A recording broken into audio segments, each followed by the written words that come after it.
The morning sunlight filtered through the large bay windows of the bakery, casting a golden glow over the rustic interior. The bakery was a small but beloved establishment nestled in the heart of a quiet town. Its charm was undeniable, from the hand-painted sign above the door to the worn wooden floors that creaked underfoot. The shelves were filled with loaves of freshly baked bread, their crusts golden and perfect, while the air carried the irresistible aroma of cinnamon rolls and buttery croissants. Megan moved with Behind the counter, Megan moved with practiced ease, her auburn hair tied back in a loose braid that framed her heart-shaped face.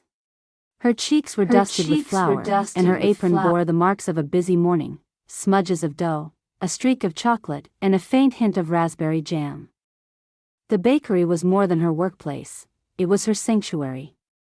Every morning, she arrived before dawn, ready to knead dough and prepare pastries, finding solace in the routine.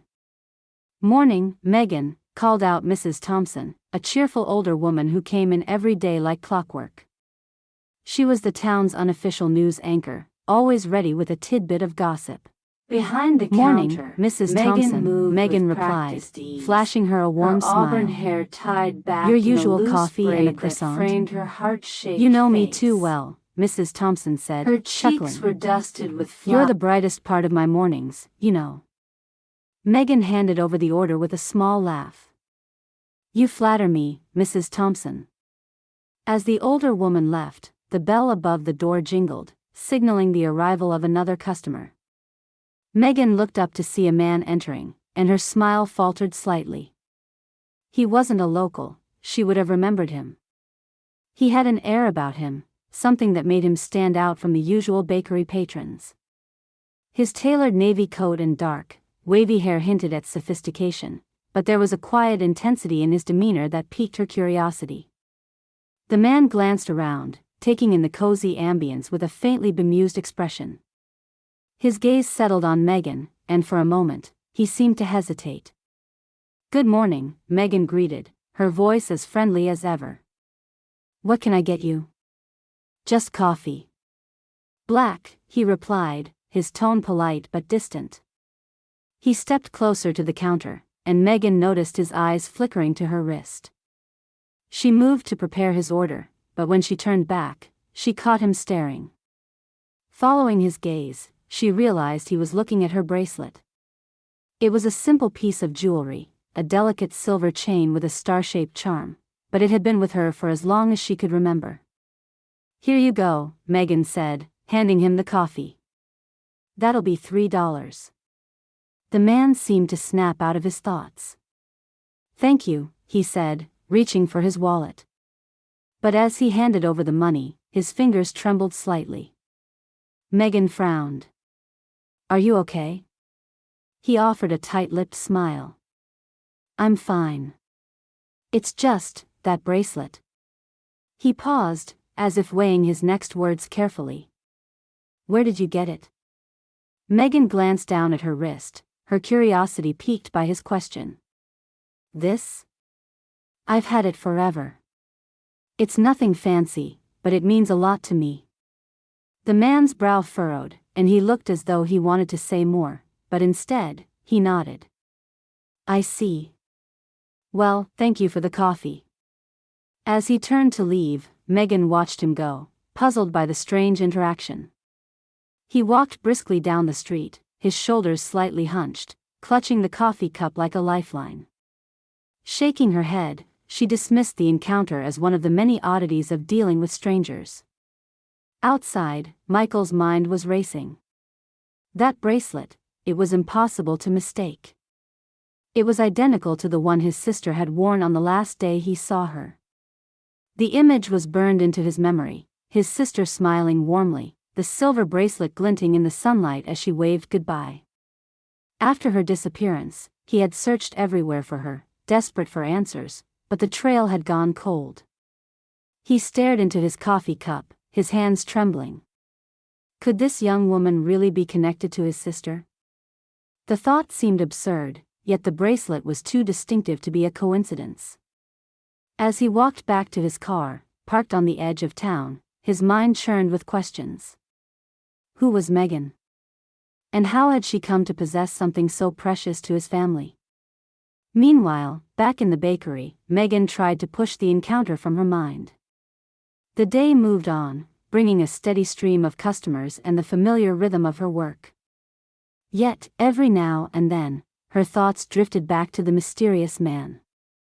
There was something in his eyes, an unspoken sorrow, that lingered in her mind. Later that afternoon, as she closed up the bakery, she found herself fiddling with the bracelet. It had been with her for as long as she could remember, a small comfort in an otherwise uncertain life. Found as an infant, abandoned at a church doorstep, the bracelet was the only clue to her origins. She had often wondered about the family she never knew, but the questions always seemed too daunting to pursue.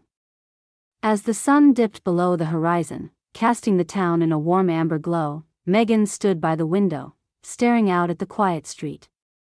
Somewhere out there, she thought, were answers she might never find. Little did she know, Michael was thinking the same thing. The art gallery stood on a quiet corner of the city, its large glass windows revealing glimpses of colorful paintings and sculptures within. Inside, Michael paced the length of the room, his mind far from the current exhibit. The clean white walls and soft lighting of his gallery usually provided a sense of calm, but today, they only amplified his restlessness. He couldn't stop thinking about the girl at the bakery. That bracelet, it couldn't be a coincidence. The star charm was unmistakable, etched with the same tiny engraving he had noticed so many years ago. He hadn't thought about it in a long time, but seeing it now brought back a flood of memories. He stopped in front of a large abstract painting, his eyes scanning the swirls of color but not truly seeing them. April's face was all he could picture, her bright smile, her laughter, and the bracelet that had once dangled from her wrist. The memory was bittersweet. April had been his anchor in a family that often felt cold and unyielding. Growing up in the Hall household was not for the faint of heart. Their mother, Patricia, was a force of nature, poised, ruthless, and determined to mold her children into perfect heirs for the family's real estate empire. While Jared had embraced the role of the dutiful son, Michael had rebelled. He had always been drawn to the world of art, finding solace in creativity, but his mother had never understood. "You're wasting your potential," she had told him countless times. "You could be so much more if you'd only focus on what's important." For Patricia, important had always meant the family business. Michael's passion for art was seen as a frivolous distraction, one that drove an even deeper wedge between him and his mother. But April had been different. She had understood him in a way no one else in the family did. While Jared and Patricia judged him, April supported him, often sneaking into his room to admire his sketches or help him plan his next gallery exhibit. "She's our mother," April had once said, leaning against his bedroom door. "She loves us in her own way. But you can't live your life for her." He had clung to those words, even after she disappeared. Her sudden absence had left a void in the family that no one wanted to acknowledge. Patricia had thrown herself into the business, while Jared had taken on the mantle of the heir with even more fervor. And Michael, he had left. He spent years traveling, seeking inspiration for his art and trying to escape the shadow of his family's expectations. But no matter how far he went, he couldn't outrun the grief or the questions that lingered. What had happened to April? Why had she vanished without a trace? Now, for the first time in years, there was a glimmer of hope. The girl at the bakery, Megan, might be the key to finding answers. He couldn't ignore the possibility, no matter how improbable it seemed. Michael's thoughts were interrupted by the sound of the gallery door opening. A woman entered, her heels clicking softly against the polished floor. She was a client, one of the many socialites who frequented his gallery in search of statement pieces for their mansions. Normally, he would have engaged her in polite conversation, guiding her through the collection. But today, his mind was elsewhere. After a brief exchange, he left his assistant to handle the client and retreated to his office. Pulling out his phone, he hesitated before dialing Jared's number. It had been months since they last spoke, and their conversations were rarely cordial. But this was too important to let their differences stand in the way. The phone rang several times before Jared answered. "Michael," Jared said, his tone clipped. "What do you want?" "I need to talk to you," Michael said, his voice steady despite the tension. "It's about April." There was a pause on the other end, followed by a sigh. "Not this again. We've been over this, Michael. She's gone. You need to move on." "I can't," Michael replied. "Not when there's a chance she might have had a child." Jared's tone hardened. "What are you talking about?" Michael explained what he had seen at the bakery, the bracelet, the girl, and the uncanny sense of familiarity. Jared listened in silence, but when Michael finished, his skepticism was palpable. "You think some random girl in a bakery is April's daughter because she's wearing a bracelet? Do you have any idea how absurd that sounds?" "It's not absurd," Michael shot back. "You didn't see her, Jared. There's something about her, something I can't ignore." Jared exhaled sharply. "Stop daydreaming and wasting my time. I have a business to run, and I don't have time for your wild theories." "Jared." The line went dead. Michael stared at his phone, frustration bubbling to the surface. Jared had always been dismissive of his instincts, but this time, Michael was determined to prove him wrong. Back at the family estate, Jared set his phone down, his jaw tight.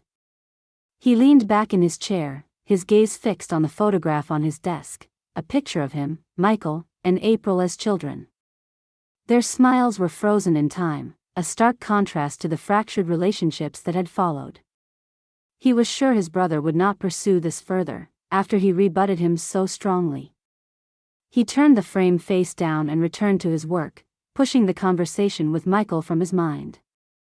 But deep down, unease gnawed at him. Michael, meanwhile, made up his mind.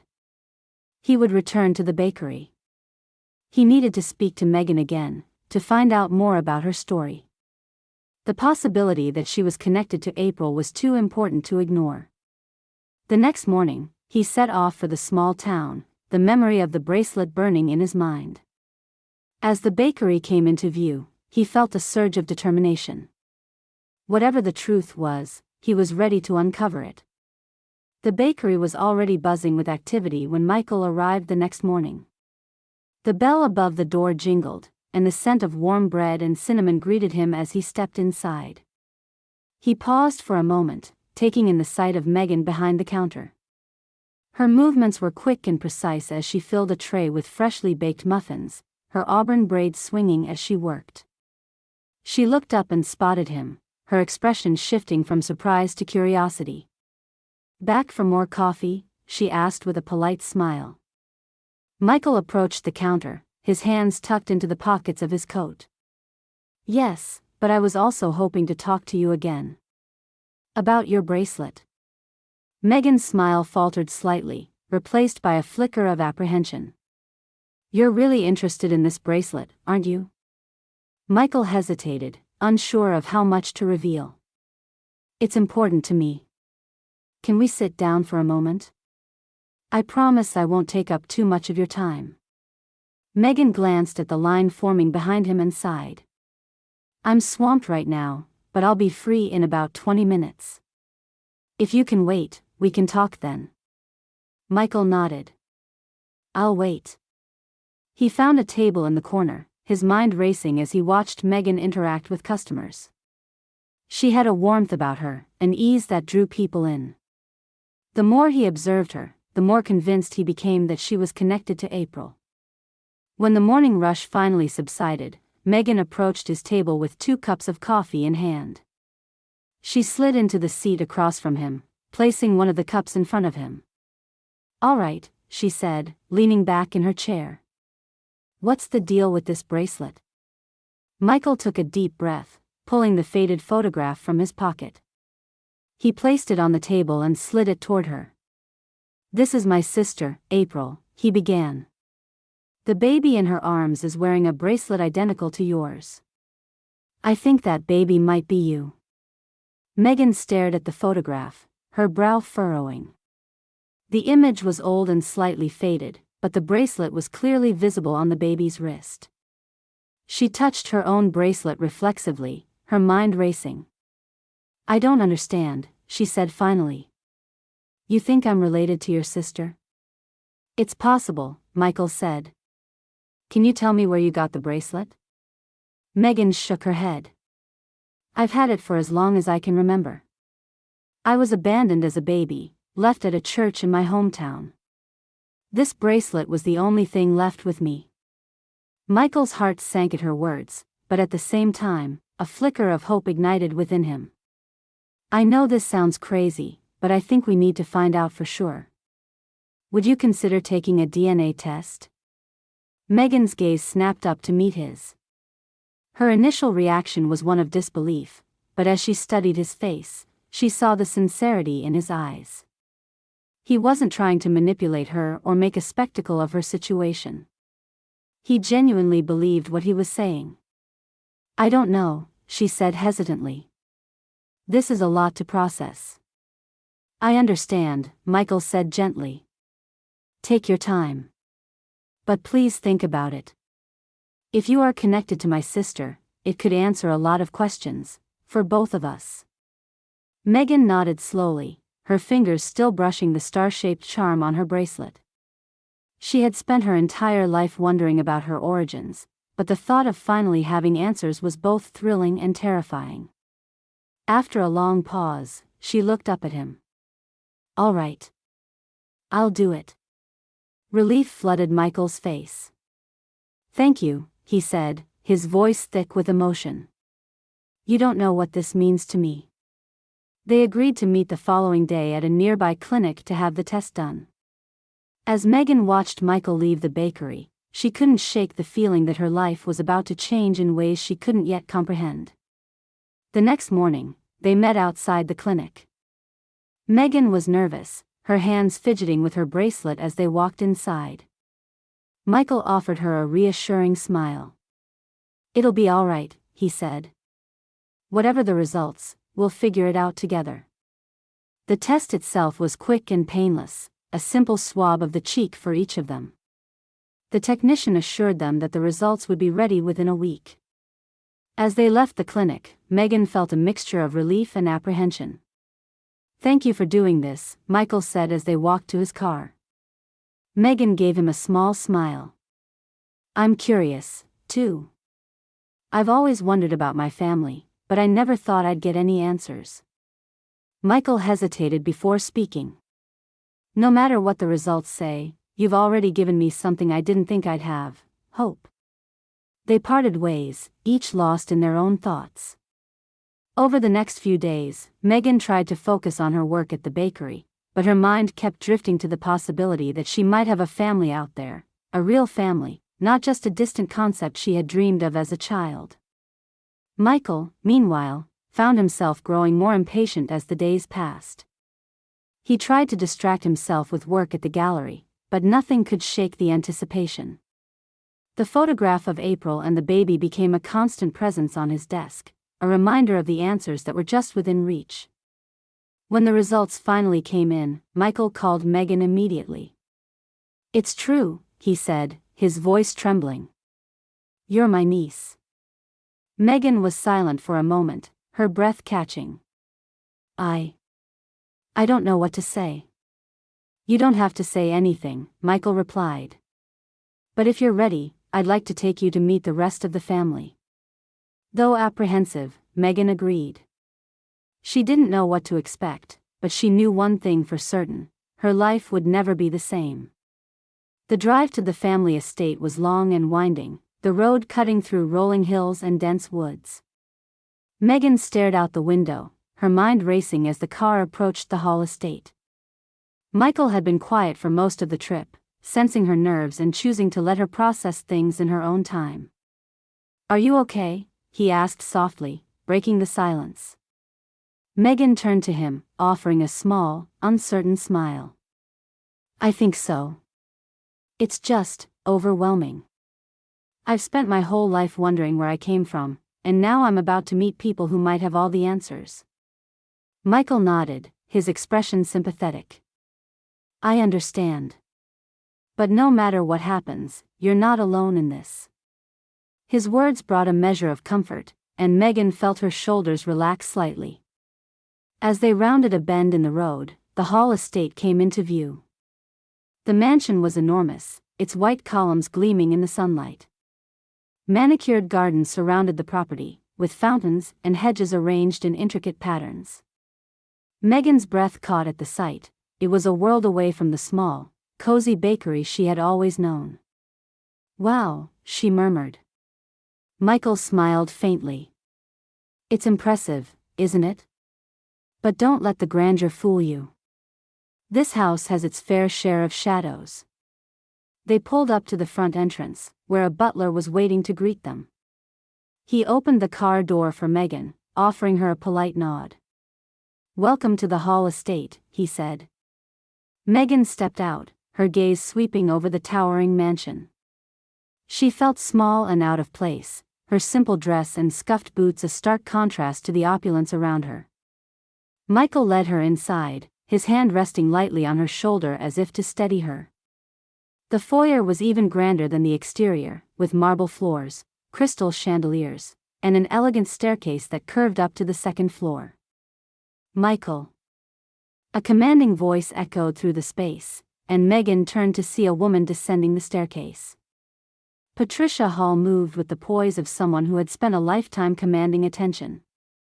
Her silver hair was impeccably styled, and her tailored dress exuded wealth and authority. Mother, Michael greeted, his tone measured.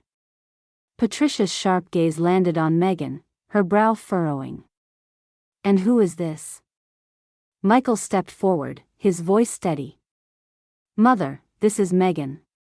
She's April's daughter. For a moment, Patricia's expression froze, her usual composure slipping. Then her brow knitted in confusion. What kind of nonsense is this? It's not nonsense, Michael replied. We did a DNA test. The results are conclusive. Megan is family. Patricia's eyes flicked between them, her disbelief evident. You expect me to believe that after all these years, April had a child and we knew nothing about it? I didn't believe it at first either, Michael admitted. But it's true. You can see the resemblance, can't you? Patricia's gaze lingered on Megan, and for a moment, her steely demeanor softened. There was something familiar about the girl, her wide eyes, the curve of her smile. Where have you been all this time? Patricia asked, her voice quieter now. Megan hesitated, unsure of how much to say. I was abandoned as a baby, she said finally. I grew up in a small town, raised by kind people. But I never knew anything about my family until now. Patricia's lips pressed into a thin line, and she turned away, her hands clasped tightly in front of her. Why didn't April tell us? She murmured, almost to herself. Certainly because she knew you wouldn't approve, Michael said, his tone laced with bitterness. Patricia shot him a sharp look, but before she could respond, a thought seemed to strike her. Summon Jared, she said to the butler. He needs to hear this. Michael stiffened at the mention of his brother, but he didn't object. Megan watched the exchange with growing unease, sensing an undercurrent of tension between them. The butler disappeared, and Patricia turned back to Megan. I want to hear everything, she said, her tone softening.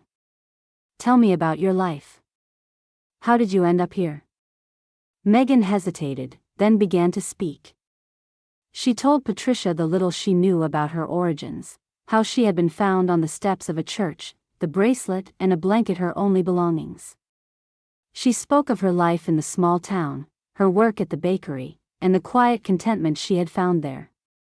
As she spoke, Patricia listened intently, her expression shifting from skepticism to something resembling grief. You've had a difficult life, Patricia said finally. And yet, you've turned out remarkably well. Megan blushed at the unexpected compliment. Thank you, she said softly. Patricia's gaze lingered on her for a moment longer before she straightened, her composure returning. "Jared will want to meet you," she said. "This is as much his concern as mine." Megan wasn't sure what to expect from Jared, but the prospect of meeting another family member filled her with both anticipation and dread.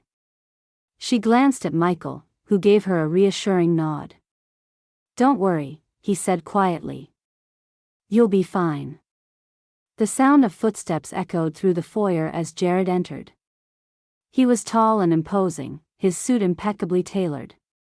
His sharp features and cool demeanor gave him an air of authority that was hard to ignore. "Mother," he greeted Patricia with a nod before his gaze shifted to Megan. His expression hardened immediately, his eyes narrowing. "What is this?" Jared demanded, his tone sharp. "Jared," Patricia said, her voice steady. "We have a surprise for you. This is Megan. She's April's daughter." Jared's reaction was immediate and startling. "What are you doing here?" he snapped, his voice filled with anger. The room fell silent, and all eyes turned to him. "Jared," Patricia finally said, her tone firm. "If you have something to say, say it. Otherwise, I expect you to behave like the gentleman I raised you to be." Jared's lips pressed into a thin line, but he didn't speak. The room was silent for a long moment, the clinking of silverware in the dining room next door, and the soft rustle of table linens as dinner was getting ready to be served the only sounds. Jared's eyes flashed with something unreadable, anger, perhaps, or fear. He stood up abruptly. "I need some air," he muttered, striding toward the door without another word. Patricia started to rise, but Michael motioned for her to stay. "I'll handle this," he said, standing and following Jared out of the room. Megan watched them go, her chest tight with unease. She turned to Patricia, who was now staring at her wine glass, her expression pensive. "Is it always like this?" Megan asked softly. Patricia let out a small, bitter laugh. "Welcome to the Hall family." Outside, Michael found Jared pacing near the fountain in the garden. The moonlight cast sharp shadows across his face, highlighting the tension in his features. "What is wrong with you?" Michael demanded, his voice low but heated. Jared stopped, his hands clenched into fists. "You don't understand, Michael. This isn't as simple as you think." "Then explain it to me," Michael shot back. "Because all I see is you trying to drive Megan away for no good reason." Jared's jaw worked, but he didn't speak. "Damn it, Jared," Michael said, his voice rising. "What are you hiding?" Jared turned away, his shoulders stiff. "You wouldn't understand." Michael stepped closer, his anger radiating off him. "Try me." Jared's hands tightened at his sides, and for a moment, it seemed like he wouldn't answer. But then, with a heavy sigh, he said, "Fine. You want the truth? I'll tell you everything." Jared stood by the fountain, his posture rigid as he stared at the rippling water. The faint sound of crickets filled the cool evening air, but the stillness was suffocating. Michael stood nearby, his arms crossed, waiting for Jared to speak. The tension between the brothers was palpable, years of unresolved resentment bubbling to the surface. Finally, Jared exhaled sharply and turned to face Michael.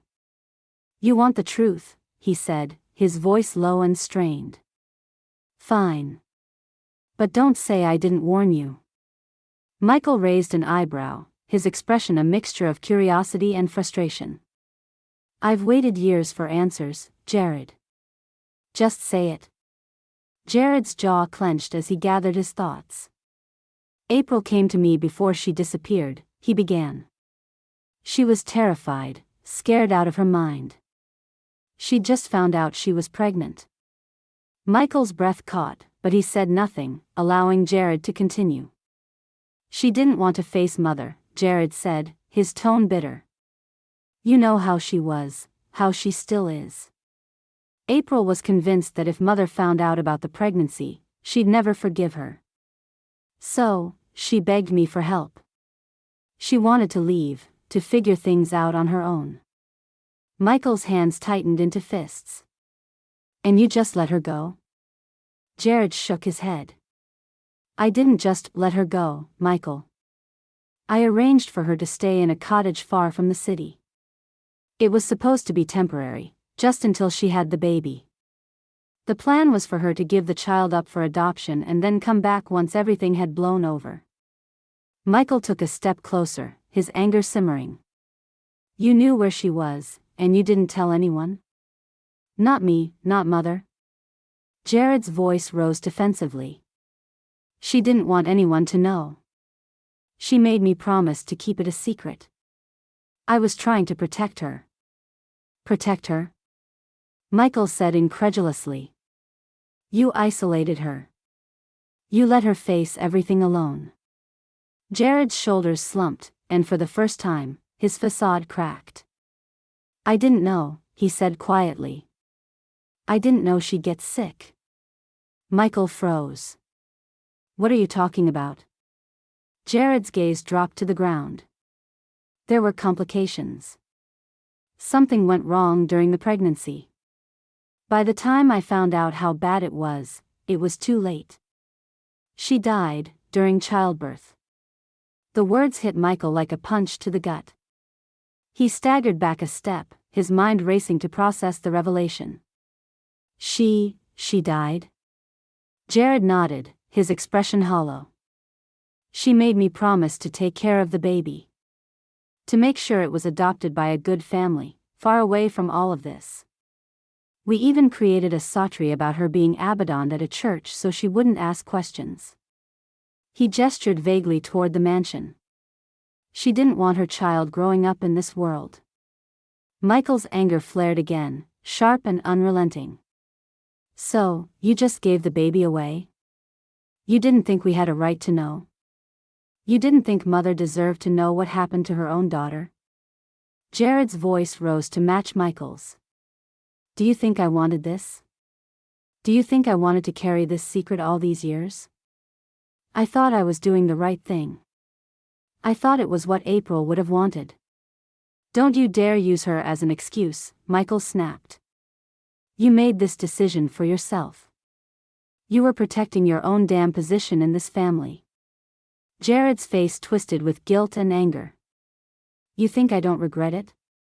You think I don't wake up every day wishing I'd done things differently? I've lived with this for 20 years, Michael. Every time I look at Mother, I see what I've taken from her. The brothers stood in silence, the weight of Jared's confession hanging heavy between them. Inside the mansion, Patricia and Megan waited anxiously in the drawing room. Patricia sat stiffly on the edge of the sofa, her hands folded tightly in her lap. Megan paced near the fireplace, her mind racing with questions she was too afraid to ask. Finally, Megan broke the silence. What do you think they're talking about? Patricia's gaze remained fixed on the floor. I don't know, she admitted, her voice uncharacteristically soft. The sound of footsteps in the hallway drew their attention. A moment later, Michael entered the room, his face pale and drawn. Jared followed, his expression grim. What's going on? Patricia demanded, rising to her feet. Michael glanced at Megan, then at Patricia. Jared has something to tell you. Jared shot his brother a glare but didn't argue. He stepped forward, his shoulders squared as he faced his mother. It's about April, he said quietly. And Megan. Patricia's breath caught, her hand flying to her chest. What about them? Jared hesitated, his gaze flickering to Megan before returning to Patricia. April didn't just disappear. She came to me. She was pregnant, and she was afraid. I helped her leave, but she didn't survive. She died during childbirth. Patricia staggered back, her hand clutching the arm of the sofa for support. She's gone. Jared nodded, his voice heavy with regret. I'm sorry, Mother. I thought I was doing the right thing, but I see now that I failed her. Patricia's eyes filled with tears, and she sank into the sofa, her composure shattering. Megan stood frozen, her mind reeling. Jared turned to Megan, his expression earnest. Your mother loved you. She wanted you to have a better life than what she thought this family could offer. That's why she asked me to find a home for you. The room fell into a heavy silence, the truth settling over them like a storm. The confession had left the Hall family in disarray. Patricia remained seated on the sofa, her usually composed demeanor shattered as she stared at the floor. Megan stood near the fireplace, her arms crossed tightly over her chest, her emotions roiling beneath the surface. Jared lingered by the doorway, his back to the others, as if trying to shield himself from their judgment. Michael paced the room, his frustration bubbling over. You had no right, he said, his voice shaking with anger. You had no right to make that decision for April or for Megan. Jared turned slowly, his expression hollow. I know that now, he said. But at the time, I thought I was protecting her. I thought I was protecting all of us. Patricia looked up sharply, her voice cold and cutting. You didn't protect anyone, Jared. You destroyed us. You took my daughter from me, and you took Megan's mother from her. Do you have any idea what you've done? Jared's shoulders sagged, the weight of his guilt bearing down on him. I've lived with that knowledge every single day, he said quietly. I've been haunted by it. That's not enough, Michael snapped. Your guilt doesn't fix anything. It doesn't bring April back, and it doesn't erase the pain you've caused. Megan stepped forward, her voice trembling but steady. I spent my whole life wondering why I was abandoned. Wondering why no one wanted me. And now, to find out that it wasn't my mother's choice, that it was yours, it's almost too much to handle. Jared turned to her, his expression pleading. I didn't mean to hurt you, Megan. I thought I was giving you a chance at a better life. You didn't give me a chance, Megan said, her voice rising. You took away my choice. You took away my mother's choice. How could you think that was right? Jared had no answer. He lowered his head, his silence speaking volumes. Patricia rose from the sofa, her movements slow and deliberate. She approached Jared, her icy gaze fixed on him. You were my son, she said quietly. I trusted you. I trusted that you would do what was best for this family. But you betrayed us. Jared flinched, the words cutting deeper than he cared to admit. I didn't mean to betray anyone, he said. I thought I was doing what April wanted. What April wanted? Patricia repeated, her voice tinged with bitterness. April wanted her family to support her. She wanted love, not judgment. And instead, she got you, a brother who abandoned her when she needed him most. Michael stepped forward, his expression hard. You've spent your whole life hiding behind this family's name, Jared. Using it as a shield for your mistakes. But this time, you don't get to hide. You need to own up to what you've done. Jared looked around the room, his eyes lingering on each of them. What do you want me to do? He asked, his voice breaking. Tell me how I can fix this. You can't fix it, Megan said firmly. But you can stop running from it. You can tell the truth, to all of us, and take responsibility for the choices you made. Jared nodded slowly, the fight draining out of him. All right, he said. You're right. It's time.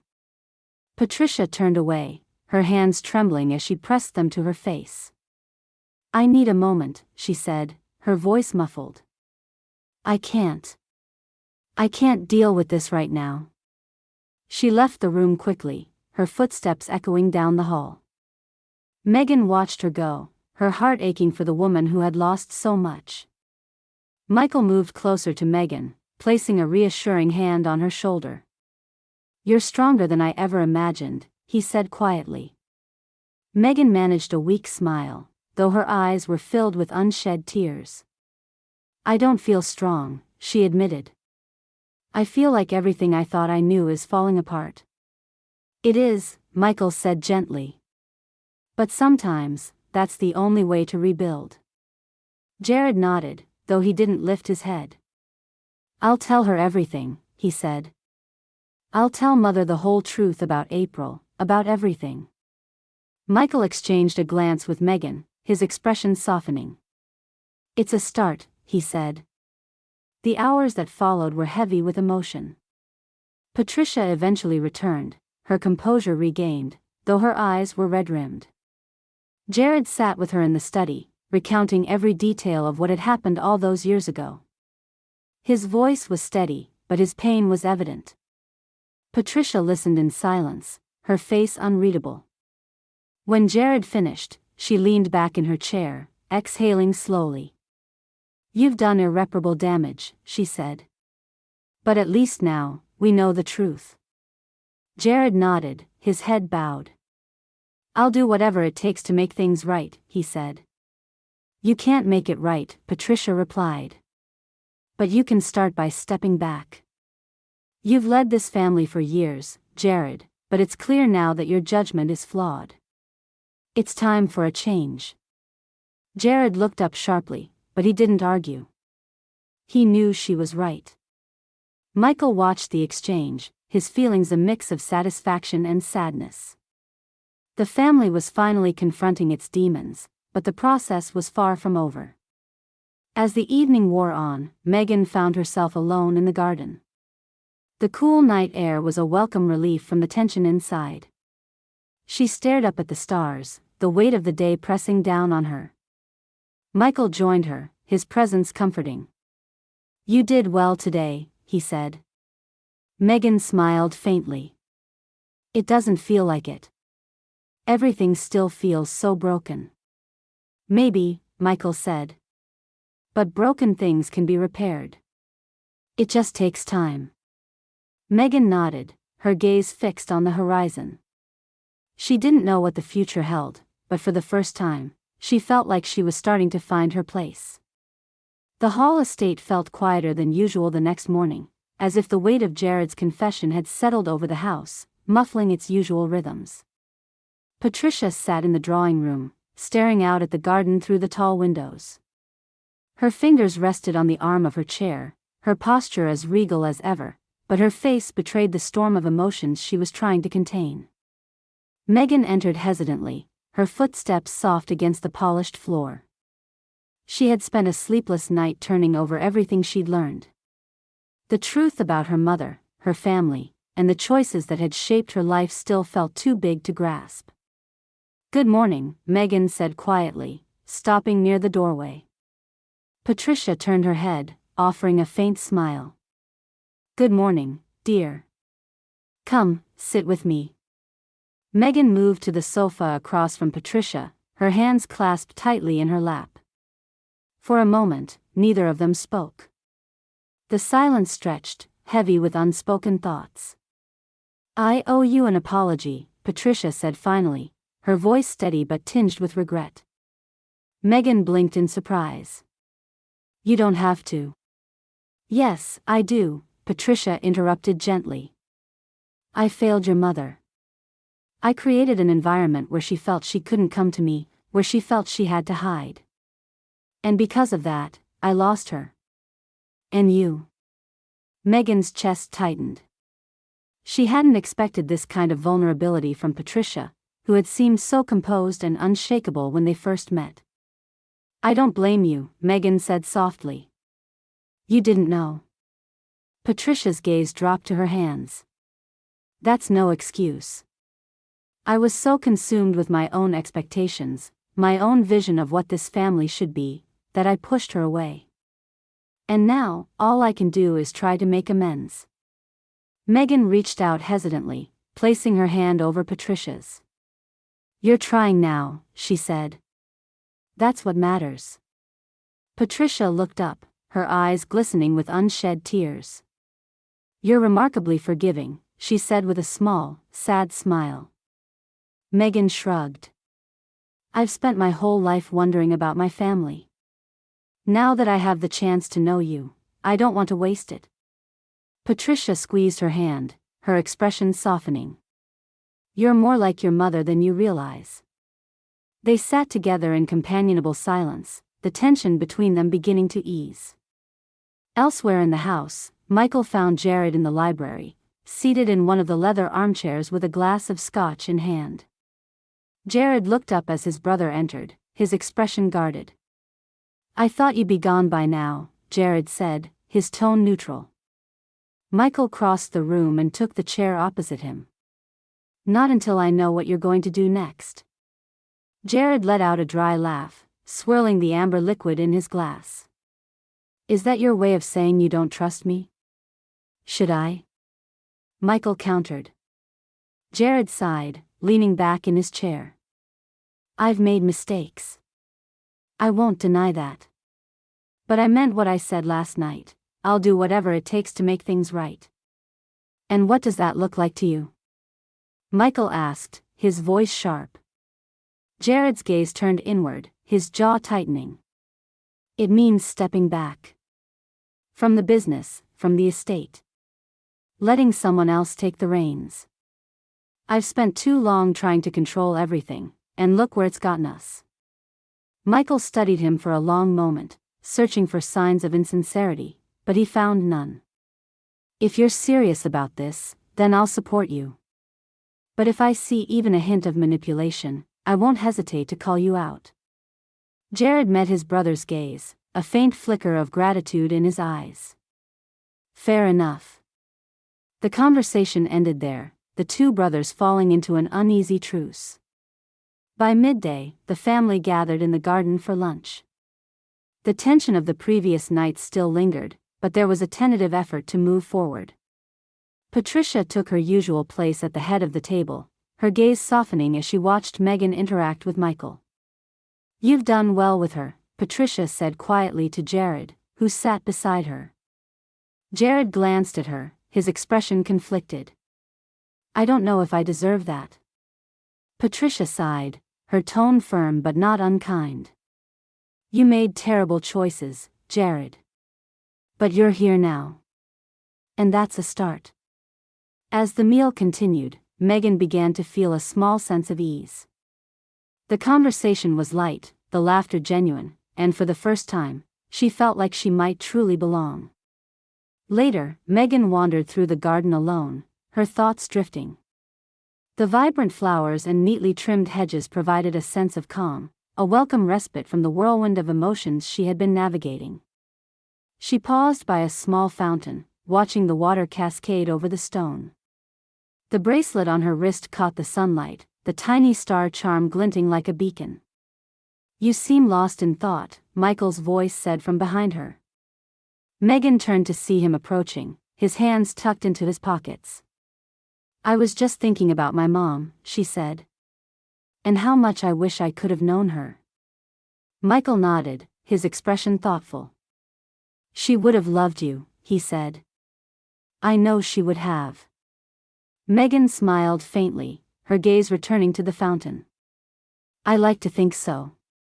But I can't help wondering, what would she think of all of this? Of how things turned out? Michael placed a hand on her shoulder, his touch reassuring. I think she'd be proud of you.